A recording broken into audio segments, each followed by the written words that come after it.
This news update is brought to you by... Don't you deserve a little me time? Play catch up and binge watch full seasons of your favorite TV shows. Available on video on demand from Flow. Simply press the VOD button on your Flow remote. This is how we do TV. This is how we flow. This is the Barbados Today Evening News Update for Wednesday, January 13. Thank you for joining us. I am Marie-Claire Williams. Our top story, he is making no promises, but the Water Resource Management Minister, Dr. David Estwick, says consumers in northern and eastern parishes hard hit by water outages could be entitled to compensation. Speaking at a news conference today to outline government's plan to provide relief, Estwick indicated he has not ruled out the idea. The opposition Barbados Labour Party has been pressing the Water Authority to waive the bills of affected consumers. But Estwick told reporters while he takes issue with the BLP's demands, the decision rests with the BWA. 2004, when there were outages in the same areas, and I have the dates and I have the times. The same people who are there talk about compensation didn't compensate anybody. But I am not the sort of individual who closes my mind off to reason. And if an individual comes to Barbados Water Authority and discusses with the general manager, and there is a reasonable cause, I am confident that they will look at it appropriately. But I say this, as the caveat to that in 2004 and the other droughts in Barbados, under the last group who was telling the people that the compensation, they did not compensate one fellow. Meanwhile, opposition leader Mia Mottley is dismissing charges that the BLP is engaging in partisan politics on the matter. Mottley insists there is nothing to be gained by the two parties fighting in Bridgetown while people have no water. She supports the construction of 2 desalination plants in the north, but expressed concern that the government's action plan fails to address the severe outages in the short term. In the interim, the infirm, the aged, or the disabled all have no assistance to lift containers or water to their houses. They need help, and the Barbados Water Authority should help organize the assistance by having someone also on the truck to help. The 5 tankers that we have in the country are insufficient to service the distressed areas. The immediate connection of all community tanks to the existing mains so that they may be filled whenever there is water flowing will allow the 5 tankers to be more effectively deployed and to focus on those who are not near the community tanks or for whatever reason cannot reach the community tanks. In other news this evening, the Ministry of Tourism is sending a strong message to criminals that crimes against tourists and locals alike will not be tolerated. The warning follows an attack on 2 female tourists earlier this week. Jenna Eluseni was stabbed in the neck on the Richard Haynes Boardwalk in Hastings, Christchurch on Monday night, while her daughter Dana Chowdhury sustained bruises to the knees. They were rescued by 4 employees of Naru's restaurant. The consultant in the Ministry of Tourism, Hugh Foster, met with Chowdhury this afternoon on behalf of the Minister, Richard Seeley. And we would like to say also to people out there who are thinking along these lines that they can, go and try to rob visitors and so on. We're not going to tolerate it. You understand? We're not going to tolerate it. And we'll catch them and they will get, as you say, justice. Meanwhile, Foster is hailing the quartet who assisted the women as heroes and role models. He says the quick thinking of Kevin Payne, Joseph Grozetz, Nico Hudson and Jabari Worrell should be an example for other members of the public. Well, what they did was certainly stuff of role models who have gone out of their way to assist 2 women really in need and did it with such aplomb and efficiency, where they actually caught this perpetrator and held them, as I understand it, until the police got there. And 53-year-old Trevor Agard of no fixed place of abode has been jailed for the next 30 months for attacking the visitors. Agard appeared in the District A Magistrates Court today and pleaded guilty to robbery, wounding, assault and occasioning bodily harm. It was a big day for 22 Barbadians who have made significant contributions to their country. Governor General Sir Elliot Belgrave today conferred national honors at his official residence. Long-standing actress and writer Cynthia Wilson received the top award, the Companion of Honor. I feel exactly like this. The lines have fallen for me in place.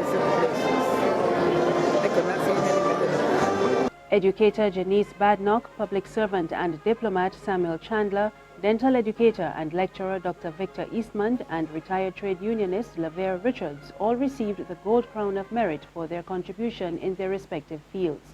Nadine Ben Graves, Dr. George Callender, Marva Felicia Clark, and Lyric Innocent Hunt were awarded the Silver Crown of Merit, while Juliet Benjamin, Matthew Farley, Hyacinth Grimes, Judy Thomas received the Barbados Service Star.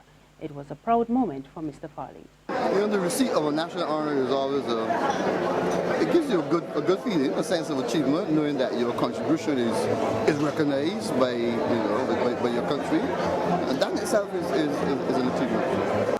Meanwhile, police constables Omar Griffith, Jamal Eichel, and Philip Wiles received Barbados Bravery Medal in recognition for their risking their lives to rescue Margaret Walters, who fell into a septic tank at her residence on October 14, 2015. Eichel was happy to share his moment with Barbados Today.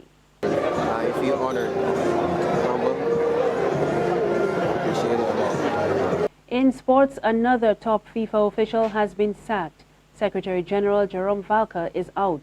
The 55-year-old Frenchman was suspended from football last September for his alleged involvement in a scheme to profit from the sale of World Cup tickets. Valcke is known as the former right-hand man of FIFA President Sepp Blatter. He has denied any wrongdoing. FIFA says acting Secretary General Dr. Marcus Katner will take over the post. There's regional and international news after this short break. Secure your future, be financially strong. Since 1983, we have been there for you. A smart range of products, great tax benefits. We're the solution to your hopes and your dreams. The Barbados Workers Union Cooperative Credit Union. The Barbados Workers Union Cooperative Credit Union. Humble beginnings to smart loans, smart savings. Save smart and borrow smarter. That's the move for me. Stability, prosperity. We're the solution to your hopes and your dreams. The Barbados Workers Union Cooperative Credit Union. The Barbados Workers Union Cooperative Credit Union. In regional news, a shocking story of child abuse creates waves in Trinidad and Tobago. A 16-year-old girl took to Facebook to tell a story of being raped multiple times by her father and uncle. We get more in this report from TV6 News. The harrowing testimonial is hard to listen to.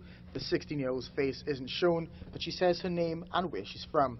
She then goes into very vivid details of the life she's lived and is living, explaining that from the age of 8, her father began having sexual intercourse with her. Interfering with me in a way that a father shouldn't interfere with his daughter. And she claims when she spoke to her mother and her grandmother about it, they both accused her of lying. Why are you lying? She herself couldn't believe it. And everybody in the house thought I was lying. It's a few times his friends will come over and they will have oral sex with me. Even at times I see they giving my father money. I believe my father have a part to play in that. She speaks of seeking help from another relative who, in a subsequent interview, admits that he confronted the girl's father, but then the teenage girl admits that she's in a sexual relationship with that man as well. And another revelation, she claims she's pregnant. She's not sure how far along she is, and worse. Today I'm not sure if it's my uncle's child or my father's. The child says she feels love and comfort from this uncle, who it turns out is in the room the entire time. Just as he's about to be interviewed, the video cuts off. Hours later, a second interview is uploaded. This time, the man is holding hands with the girl. He says he loves her, and he's not particularly afraid of what the authorities might say. On the world scene, the German Justice Minister is warning that more foreign criminals will soon be deported. The move comes in response to an unprecedented wave of mob sex attacks blamed on migrants in Cologne. As we hear in this report from CNN, the plan could become law as early as next month. According to police, they now have more than 500 criminal complaints from that night. A little less than half are being investigated as cases of sexual assault.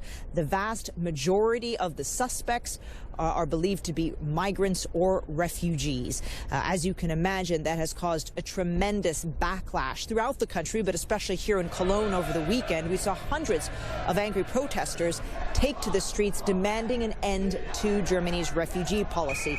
It did get a little violent, a few scuffles with police, beer bottles thrown, water cannons were used to push them back. But even as that was happening on one end of the city, nearby hundreds more protesters were demanding that the doors be kept open to refugees and that there simply be tougher law enforcement. That's tonight's news, but there's more on our website, www.barbadostoday.bb. You can also subscribe to our e-paper, email updates, and like us on Facebook. We're on Izumi Media in bus terminals and Screenplay at supermarkets and gas stations near you. Also tune in to Channel 101 on Flow TV or Mix 96.9 FM for more news and sports. I am Marie Claire Williams. Good evening.